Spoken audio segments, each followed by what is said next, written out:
നമസ്കാരം.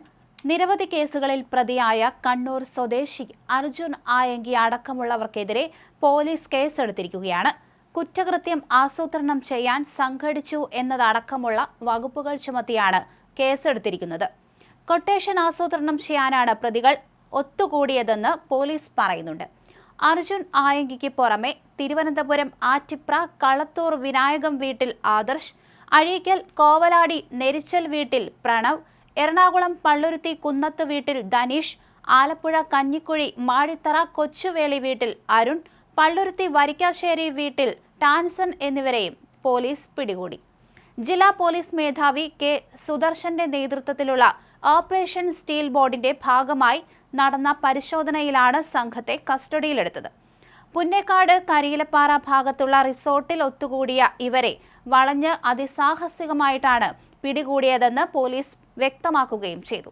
ഇവർ സഞ്ചരിച്ചിരുന്ന ആഡംബര കാറുകളും മൊബൈൽ ഫോണുകളും പോലീസ് കസ്റ്റഡിയിലെടുത്തിട്ടുണ്ട്. ഹൈവേ റോബറി, കൊലപാതക ശ്രമം, മയക്കുമരുന്നു കടത്ത്, മോചനദ്രവ്യത്തിന് വേണ്ടി മനുഷ്യക്കടത്ത്, സ്വർണ്ണക്കടത്ത്, ഗുരുതര സാമ്പത്തിക കുറ്റകൃത്യങ്ങൾ എന്നിവയുൾപ്പെടെ നിരവധി കേസുകളിലെ പ്രതികളാണ് പിടിയിലായവരെന്ന് പോലീസ് വ്യക്തമാക്കി. അർജുൻ ആയങ്കിക്കെതിരെ 8 കേസുകളും, ആദർശിന് 10 കേസുകളും, പ്രണവിന് 6 കേസുകളും, ധനീഷിന് 2 കേസുകളും, അരുണിന് 13 കേസുകളും, ടാൻസണിന് 5 കേസുകളും നിലവിലുണ്ട്. ഇവർ പുതിയ പദ്ധതി ആസൂത്രണം ചെയ്യുന്നതിന് വേണ്ടിയാണ് ഒന്നിച്ചതെന്ന് പോലീസ് വ്യക്തമാക്കുന്നു.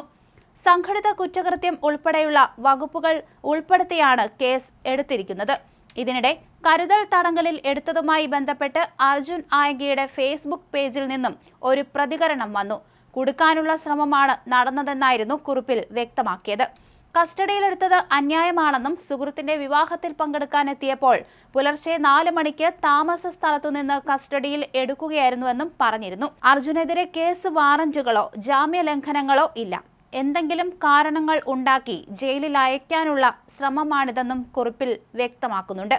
നേരത്തെ ഡിവൈഎഫ്ഐ അഴീക്കോട് കപ്പക്കടവ് യൂണിറ്റ് സെക്രട്ടറിയായിരുന്നു അർജുൻ ആയങ്കി.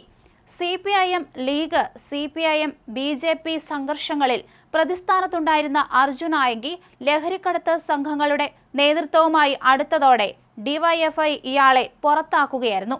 പിന്നീടും നവമാധ്യമങ്ങളിലെ അക്കൗണ്ടുകളിൽ CPM പ്രചരണം സ്വന്തം നിലയ്ക്ക് നടത്തിയ അർജുൻ ഇതിനെ മറയാക്കി സ്വർണ്ണക്കടത്ത് കൊട്ടേഷൻ പ്രവർത്തനങ്ങളിലേക്കും തിരിഞ്ഞു.